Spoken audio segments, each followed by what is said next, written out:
Well, I mean, in 2016, the really big thing, because it's like the post-KD era and then the post-Russ era, right? And I don't really think this version of the Thunder started to be built until they trade Russ, right? Well, they're still trying to win around Paul George and Carmelo do you remember Anthony. do you remember they had a parade for Russ? Do you remember they had a parade for Russ that summer?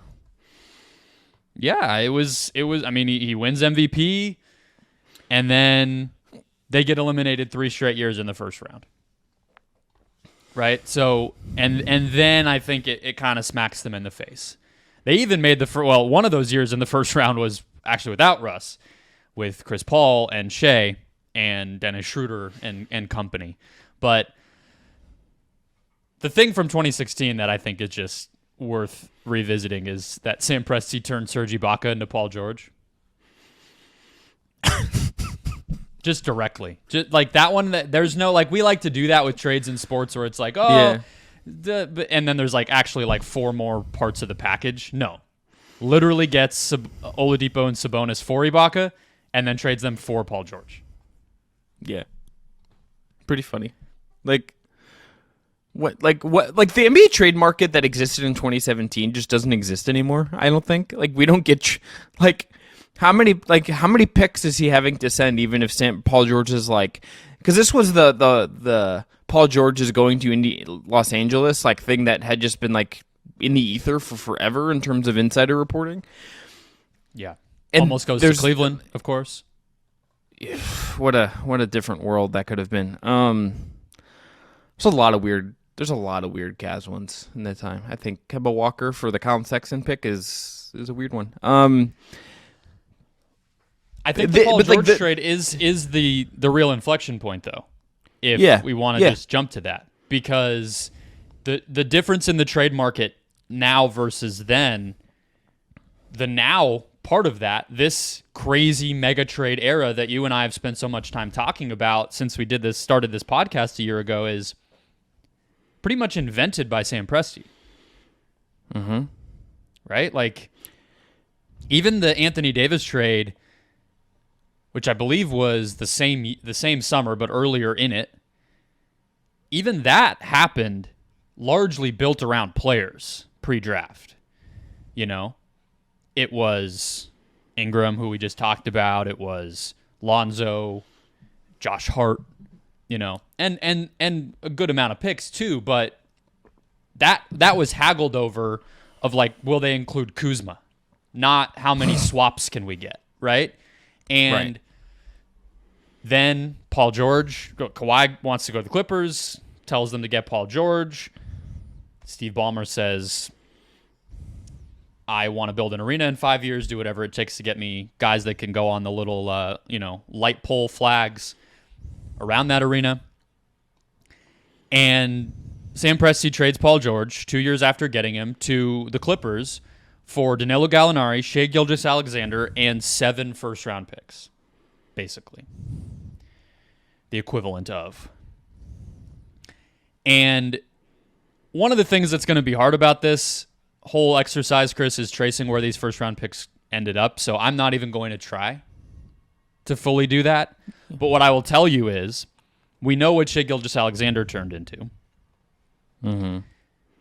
An MVP candidate. They also got Trey Mann, who, maybe flamed out a little bit. He's now in Charlotte, kind of just filling his fate as a bench chucker. But also got Jalen Williams, basically. So you could make the case the Thunder got their 2 best players in the Paul George trade. The 2 best players of a team currently ahead in the standings of the Los Angeles Clippers.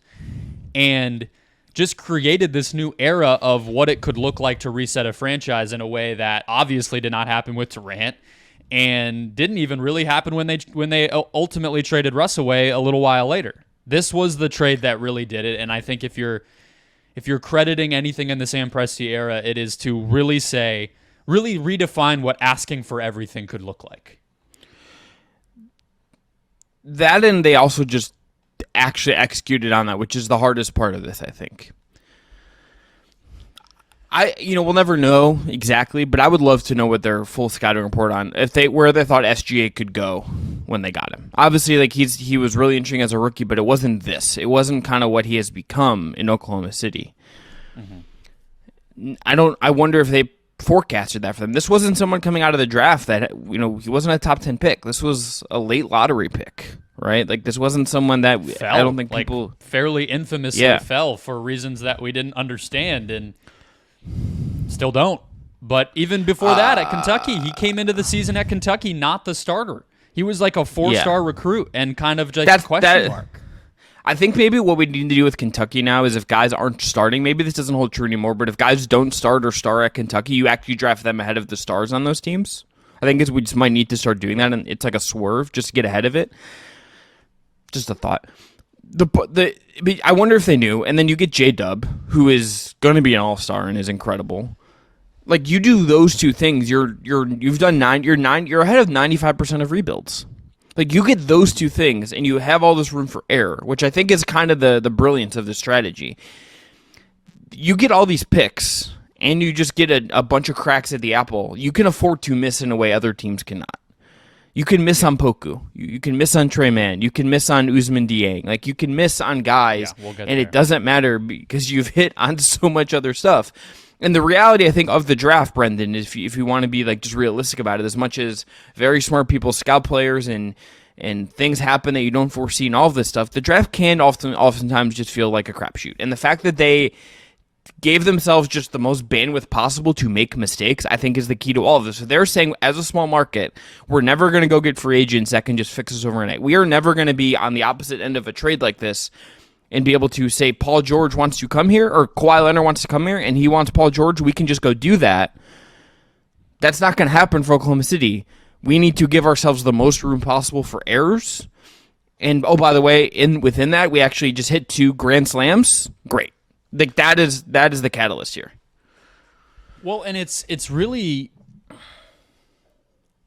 Sam Presti did what a lot of teams are hoping they could do in the future. These reset trades, right? Because just like he created this era of mega trades, he also hedged himself against it by, like you're saying, being the beneficiary of the trade rather than being. He didn't invent it the way that like Chris Finch invented a certain kind of trade for Rudy Gobert, right? Like Sam Presti showed what pivoting can be. Are you giving Chris? Is Chris Finch the arc? Like who's the? Oh, Chris Finch. No, Tim Connolly. Yeah. Sorry. Yeah. I was gonna say Chris Finch is like really, actually. Let's be honest. Run that was probably like the hedge fund guy who just bought the Wolves, not even Tim Connolly. It's actually A-Rod's fault. You know, as all things are.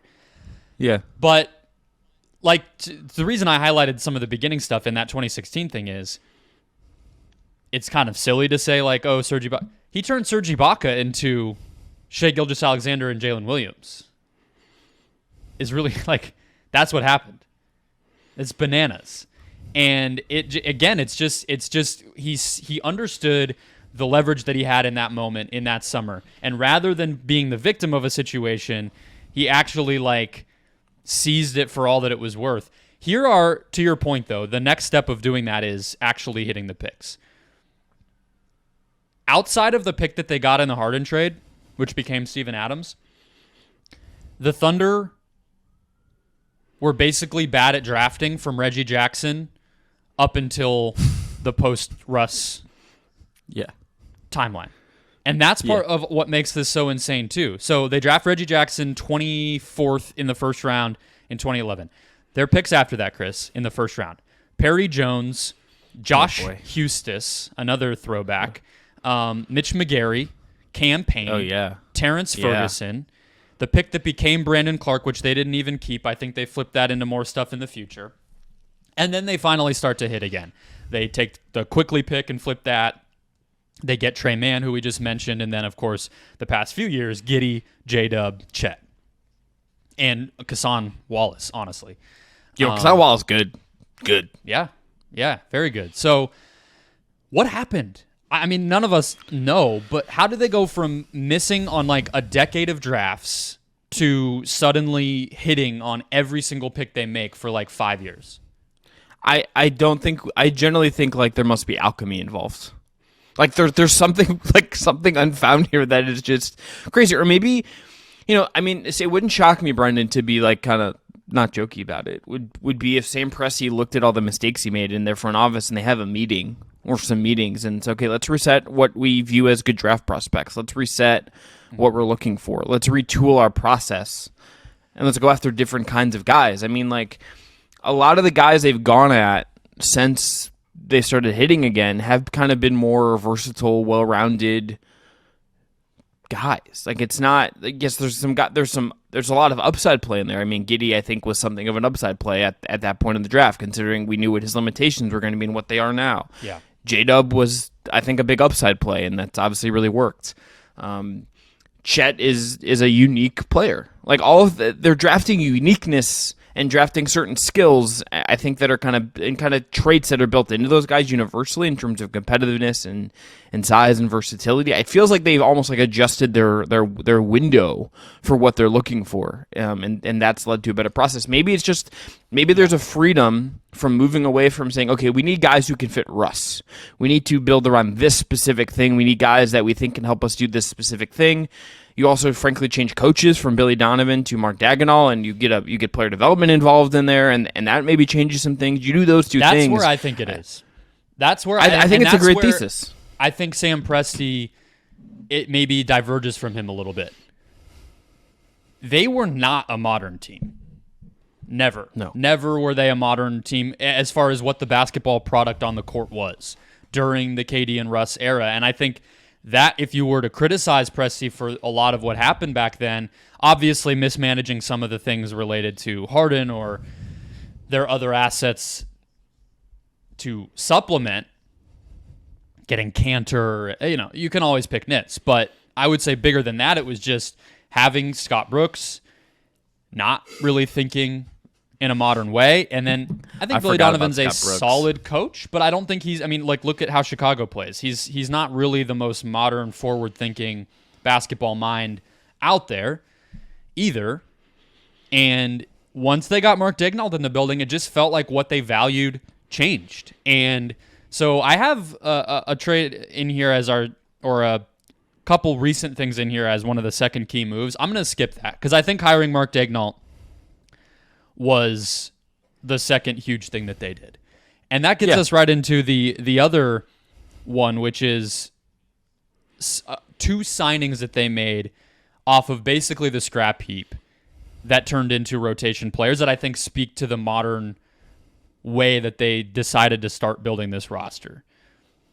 Lou Dort as an undrafted free agent in 2019. 2019.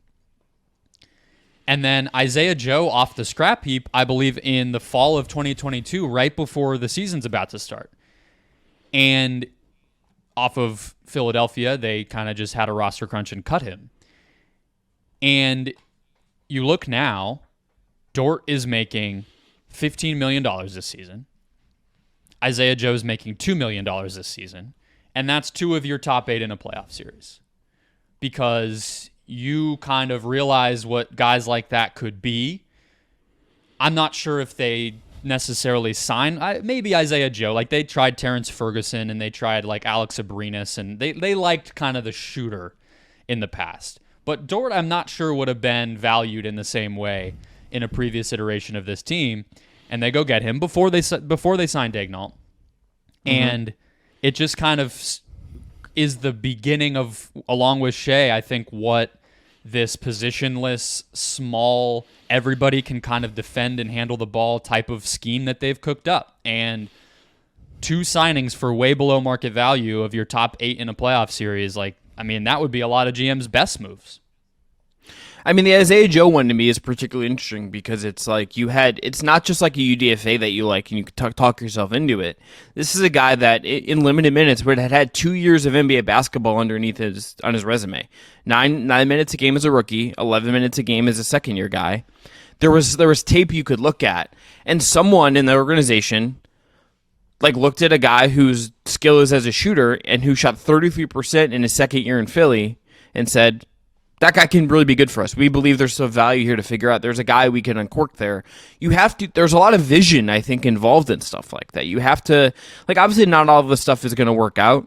Like, you're going to have misses. They've had some misses, I would definitely say. But to look at guys in other situations that have a track record and not write them off, not every team really does that, Brendon. Like, there are guys who are really talented who get to a bad spot in the league and start, and they get 2 years or 3 years, then it's done, and you never hear from them again.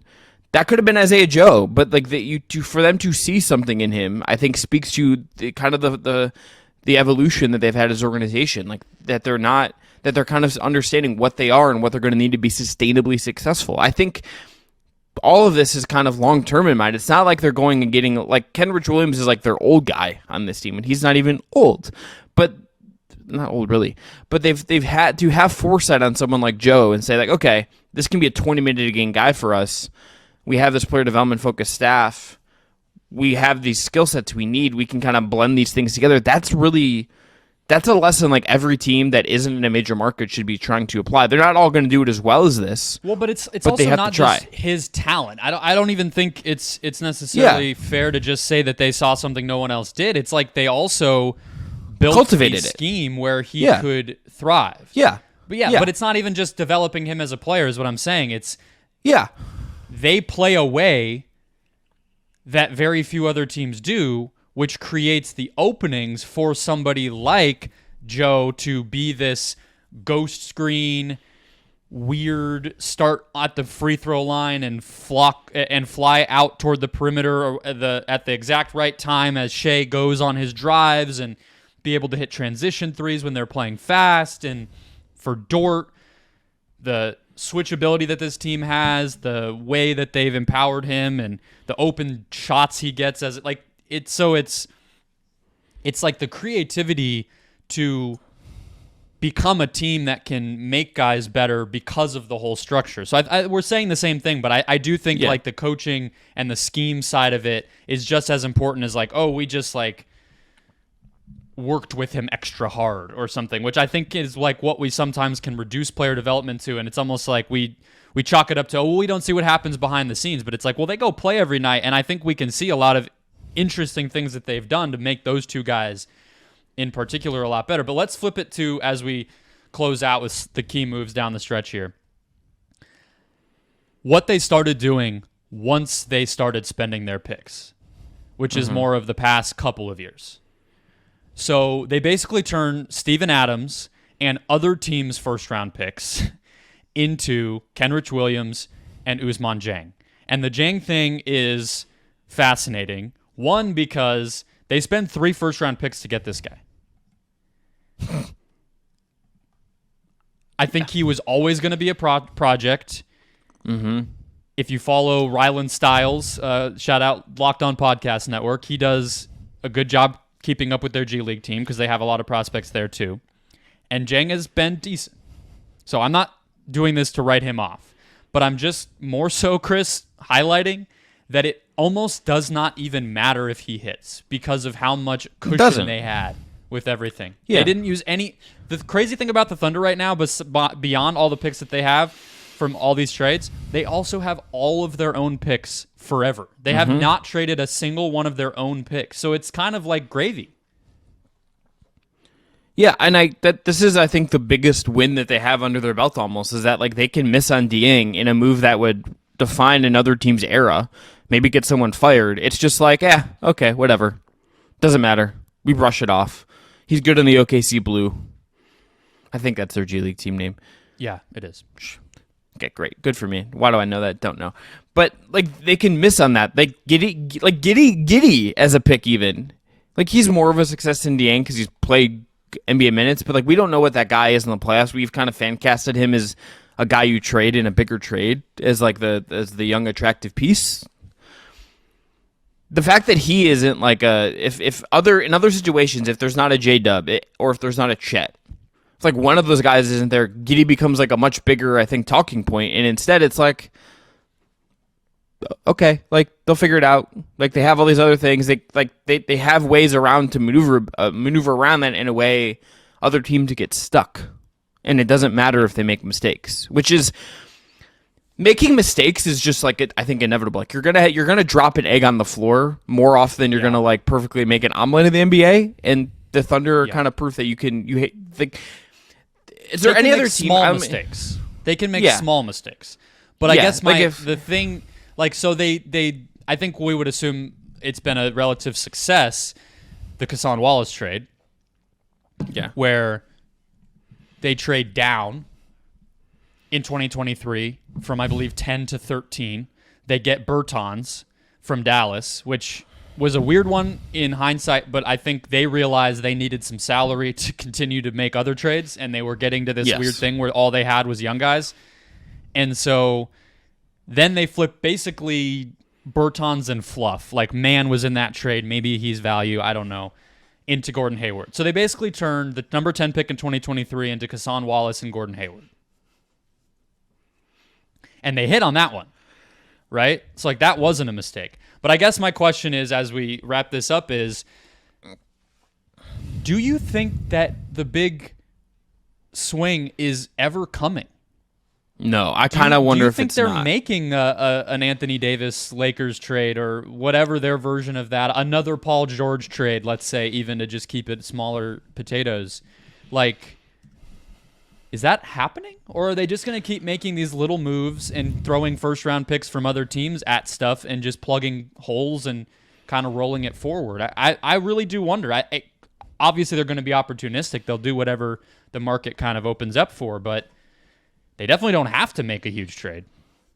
Let me say two things. Number one, I want to just point out one other sliding doors moment that I think is worth just kind of noting. Do you remember how weird the 2022 draft was at the top, where Paolo like never talked to the Magic before he got picked there? Mm-hmm. What if Jabari Smith had gone one in that draft? I wonder if they stick with Chet. You know, they were not going to take Paolo. All right. No. I mean, if you read anything from after that draft, like Shai kind of knew, and Presti had hinted, and I think that was the one thing that wasn't going to change. It was more like, what are Houston and Orlando going to be doing? And that ended up flipping. But I think Chet at 2 was basically a lot, because it speaks to the point you made about their philosophy shift in hiring Daignault and whatever. I don't think Jabari Smith would have really made a lot of sense for how they were going to play. No. It wasn't a big upside. It wouldn't have been a big upside swing. Maybe they would have drafted Paolo, to be honest with you, if Jabari had gone first. Well, no, sorry. Maybe they would have. I'm trying to think of the second pick, which became Jalen Williams, but obviously Paolo would not have fallen that far. I think there was another guy at 12 who they were interested in. And then there's the Şengün trade too, which was also the previous season. So I think there are some other sliding doors moments, but I think Chet would have gone at the top. But I mean, it's not really in their control, but that dude turning out and surviving the injury as far as being able to have his career get started, I mean, that's obviously huge, but can't give Presti credit for that. Other thing is, I think you could see them make a more aggressive move in like 2 years when Shai is like, look, Shai is not going to be, you can't, like, forever does not exist in the NBA. You can never assume that these things are just going to last forever. At some point, Shai will be like more smack in the middle of his prime. He's 25 now. In 2 years when he's 27, 3 years when he's 28, J-Dubs, I mean, he'll still be 19, but like he'll be a little bit older, a little more mature for 19. Chet will be a little bit older. Maybe that's when you do it, when you kind of, those guys are more solidly locked in and your core is kind of locked in a more traditional NBA way. But to your point right now, things feel so fluid that I think you could get by on just development and trading around and making moves on the edges. And also maybe Presti's waiting for the star market to break in a certain way where, to go back full circle, he can trade for the Paul George of the market without having to give up very much. Like, it can be like Gideon's like 2 bad firsts, and he gets a really good player out of it. Yeah. So their pick pool does start to dry up after 2025. They have 4 firsts this year, although they're not going to get the Jazz first. That's but even 3, like, the other thing, we haven't hit on this, and I apologize for cutting you off as we get towards the end. The fact they don't have room for 3 firsts is kind of the other thing. Yeah. So they don't have room now, which we've already seen them start to kind of account for. Like the Şengün trade was an example of that, where they, I guess they got picks there. The Dang trade, and there's another one. Some of the stuff they've done with Denver, or some of the stuff they've done lately where they're now giving the Heat and the Clippers back their picks or adjusting the protection. Same with the Sixers. They've done it with a bunch of different teams now. And then like casting that forward. They're already realizing they can't do this every year of rostering all these guys, especially now that they're good. Okay, so they have 3 this year. They have somewhere in the neighborhood of 4 or 5 next year, and a lot of these will continue if they don't convert. We don't exactly know. But basically starting in 2026, they're only going to have their own and maybe 1 or 2 beyond that.